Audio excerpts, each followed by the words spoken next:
Update. Would I be the a-hole if I told my late wife's family that she cheated on me? Original post.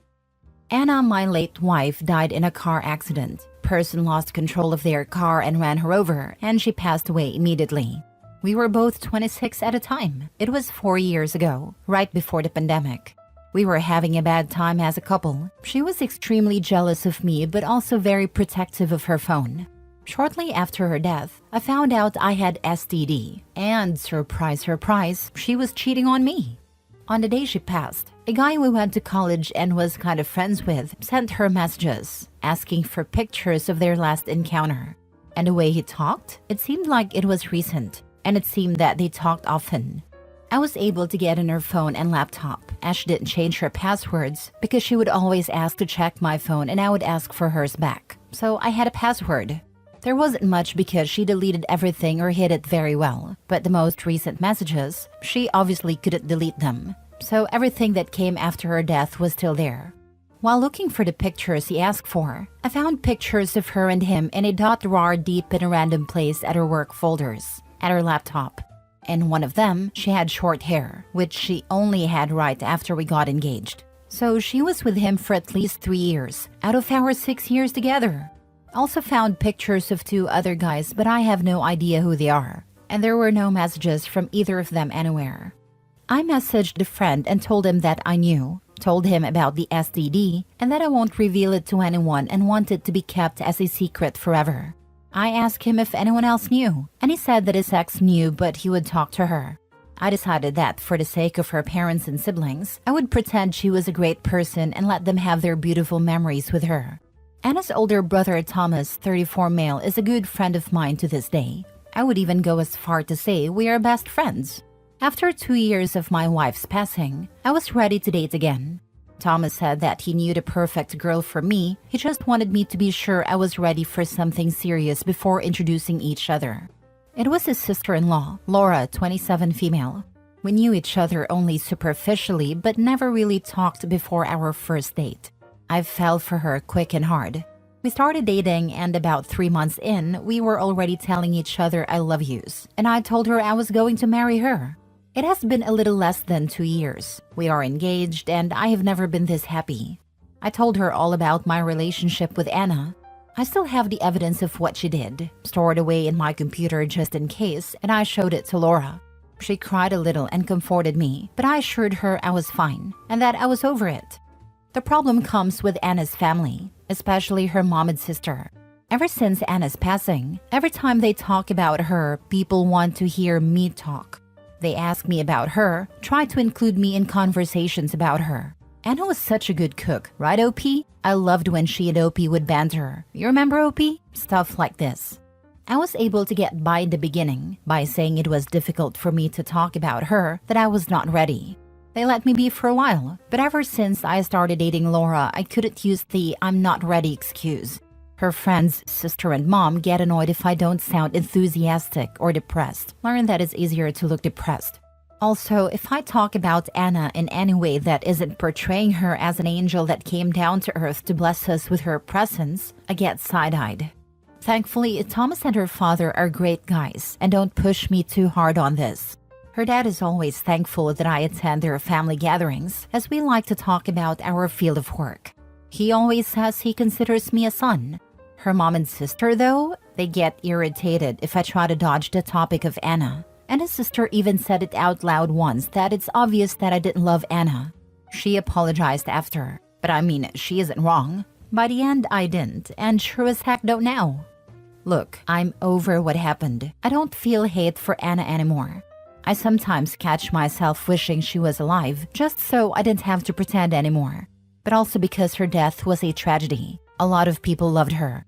Her friends organized a reunion for her birthday, and those were incredibly hard. And even though I know her affair partner will be there, I go because I know how much she meant to those people.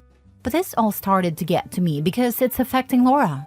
I can't say I love her in front of these people. I can't even hug her, and Anna's sister gets all moody. Her best friend stopped speaking to Laura. They were also friends. Anna's mom even came to us at Thomas' birthday party last week and asked us to stop dancing to respect her grief. She also contacted my mom and Laura's parents to say that she was incredibly disappointed that I proposed to Laura so soon, saying that we were moving too fast. It's been 4 years. Even if she wasn't a cheater, more than enough time has passed. I'm just over it, and I'm seriously considering telling all of them what happened, just to get the weight off my back. Would I be the a-hole if I did this? Now for the top comments before reading the update. Looks like Anna's family is still trying to control your life, even from the grave. Maybe it's time to let go of their expectations and focus on your own happiness with Laura. You deserve it. If Thomas is a good friend and your families are intertwined, perhaps he is the one to talk with. Let him see the evidence and hear the story. I would honestly stop caring about what her mom and sister think. Maybe tell her brother just to explain why you would be distancing yourself, and that's it, not the a-hole. I think the brother is the route to go. Show him the evidence and distance from the mom and sister. You want to reveal the truth to alleviate your own burden, but deep down, this isn't just about truth. It's about reclaiming your narrative and the control you lost when Anna cheated on you. Her family unknowingly forces you to uphold a lie that erases your pain, forcing you to live with unresolved resentment. Your silence has served their idealized memory, but it's eating away at your sense of integrity, and that suppression bleeds into your new life with Laura. What you fear most is not their judgment. It's the risk of tarnishing the only connection you have left to the person you once thought you loved. Yet that version of Anna died long before her accident, and you're still grappling with that realization. You're searching for permission to let go, but you don't need it. Exposing the truth might give you momentary relief, but it will permanently alter relationships with people you still care about, like Thomas. The question isn't whether you'd be an a-hole, it's whether you're ready for the fallout of destroying the illusion that sustains Anna's family, and if that weight is worth lifting off your shoulders. Deep down, you're unsure if exposing the truth will really free you, or if it's just another attempt to escape the pain you haven't fully processed. This is the best advice OP is ever going to get. Since you are in a way marrying back into the family, do you really want to blow everything up? I mean, they're going to blow up everything once he does marry her. They're making comments about him not loving Anna and moving on too quickly. Those comments will never stop. It will become his and Laura's kids should have been Anna's, and on and on. Someone, OP or Laura, is going to snap when they aren't all allowed to celebrate milestones because of grief over Anna. Now for the update 2 months later. Hello again. Sorry for not replying to most of you. There were too many comments and I wasn't able to respond to many. Thank you so much for caring though. I had used Reddit for advice on a work-related issue in the past and it was helpful. I feel like it came through again. Only updating because I received so many DMs asking for it. And I hate when I read something and has no solution. And as I think there's no harm in doing it, here I am. Something that I want to add because I didn't feel it was relevant before, but seeing so many people saying so many mean things about Anna made me feel like it's relevant, just for some people to understand how I feel about her. Maybe it isn't relevant, but I feel like saying it and putting out there. Anna loved me. She really did. She wasn't some monster that wanted me to be miserable and make me a fool. I saw the way she talked about me to other people. She loved me. She was worried I would divorce her and was talking to people about how to turn around our marriage, how to put it back on track. The issue was that she had a kink, and I absolutely had no desire to partake in it. I won't say what it was, but let's just say she did stuff to the guys, not the other way around. Honestly, the guys in the pictures looked pathetic, and if those were to leak, they would be the ones ridiculed, not me. The affair partner that I talked to was desperate when I told him I had pictures. That's also what made it 10 times easier for me to move on. I would say this was better than if she had a normal affair, at least for my mental health. Anyway, she asked a couple times, once early in the relationship and another time after we got married, and I refused unequivocally both times, and was particularly judgmental about it. All the pictures I found were of her in those kink scenarios. So yeah, she was actually frustrated and used those men to satisfy her kink. But she loved me. She was just very selfish, dumb, and reckless. I really believe this. And I say all of this because she was a really terrible wife. She cheated on me for years because of a freaking kink. But she was not a terrible person. She was only a terrible partner. There is a reason so many people loved her so much. I went with my gut feeling of talking to Thomas. Seems like a lot of people came to the same conclusion that this was the best way to deal with this. Me and Laura went to his house and we talked to him and his wife, Laura's sister. I told them that I was only bringing this up now because mine and Laura's lives are being affected by the way people perceive me as Anna's husband. People want me to be a memory of her life, when in reality, being reminded that I was married to her felt like a gut punch and I'm at my limit. But I kept on trying because I love her family, and I know how much she meant to many people. I told them that I did not love the person she became when she died, that we were probably headed for divorce soon, even without the things I learned. The only reason I didn't share it with anyone was because I didn't see a point to tarnish her memory and change people's perception of her when it wouldn't matter to anyone, and it would only bring pain for those that loved her. Now though, this decision is biting me in the butt, because I also have to act like she was perfect. The reason I told them this way was so they could opt in to knowing more if they wanted. But if they would rather stay ignorant to the situation, they could. Thomas wanted to know everything, so I told him. He asked to see the proof, and I told him that the pictures were sexual and graphic. It was not a good idea for him to see it. He asked his wife to see them. I showed it to her and she confirmed to him that it was real, and they were really bad. She actually flinched looking at them. He asked if it was only one time, and I told him it was with 3 different guys, and one of them went on for at least 3 years that I knew of.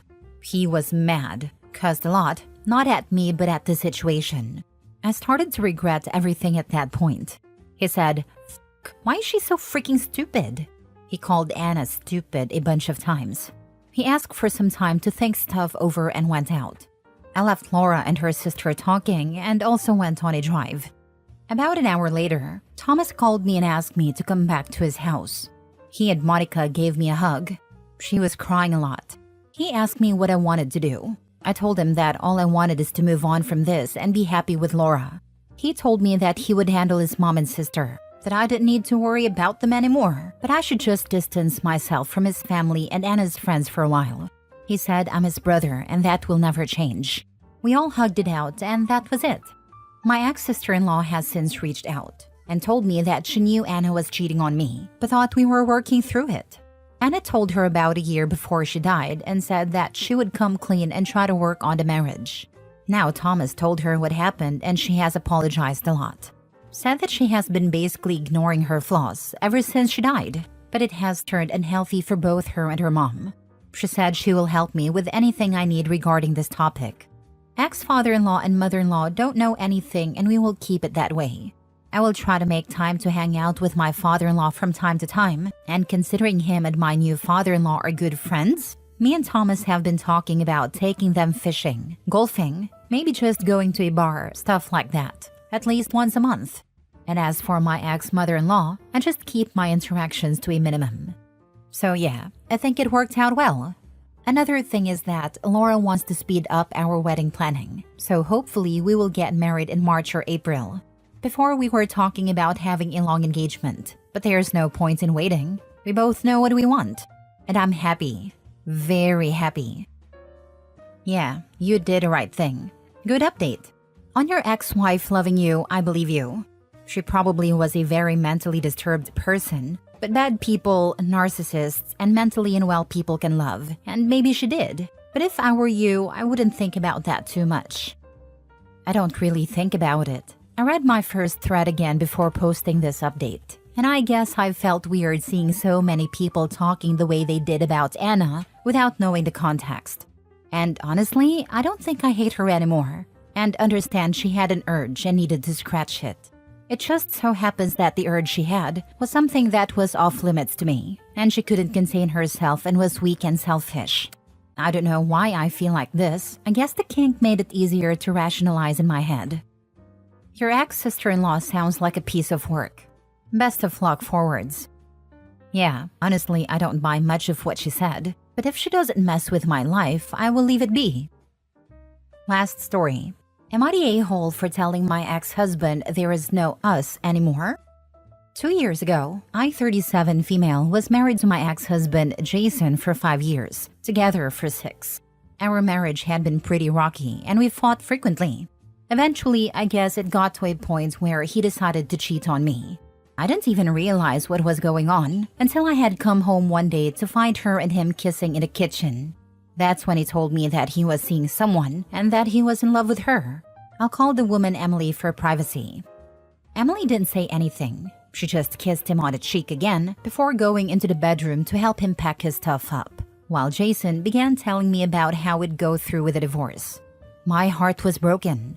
And to think that just a few weeks prior, this was the man who was telling me future names for our kids. Fast forward 2 years later after that, I am currently engaged to a wonderful man. Recently, we have been planning our wedding as well as our honeymoon. We have also discussed the topic of children and agreed that none of us plan to have children in the near future. And I am so thankful that I didn't end up having any with my ex. This is not disrespecting people who do have kids. One night when I was watching Netflix on a couch, my doorbell rang. I looked through the peephole to see my ex standing there, crying and begging me to talk to him. I opened the door and asked what was wrong, because I wasn't sure if it was an emergency or not.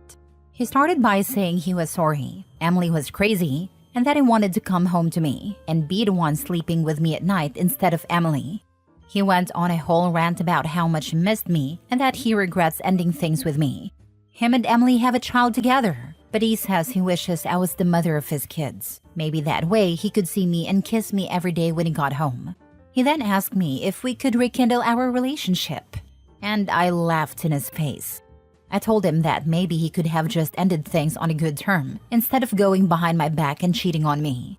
If he loved me so much, he wouldn't have slept with someone else. It's his loss. I've already moved on as well. So even if he didn't cheat, I still would have said no. I then told him to leave or I would contact the authorities. He tried to bargain with me before just straight up telling me that he would simply just leave. Anyway, I'm currently laying back down on my couch again while writing this. I'm just a bit worried if I'm actually the a-hole here. What? You mean you didn't put your life in pause and wait around for that prize specimen of a fool? Not a-hole. Continue being blissfully happy with your new partner and let the ex deal with the consequences of his stupidity. Not a-hole. He made a choice to cheat on you with Emily and he likely cheated on her with someone else. The us you had is long gone. Good on you for standing your ground, but also asking if there was an emergency. I completely agree. He made his choice when he cheated, and now he can't just walk back into your life expecting everything to be the same. You did the right thing by standing firm and also showing concern for his well-being, OP. Not a-hole. Personally, I'd message his lovely wife. Hey, just a little advice. Keep your crybaby husband on a tighter leash. I don't need him showing up at my door, crying and begging me back. I do not want to get police involved, but I will if you don't keep the man you desperately wanted in check. Thanks, and I appreciate it.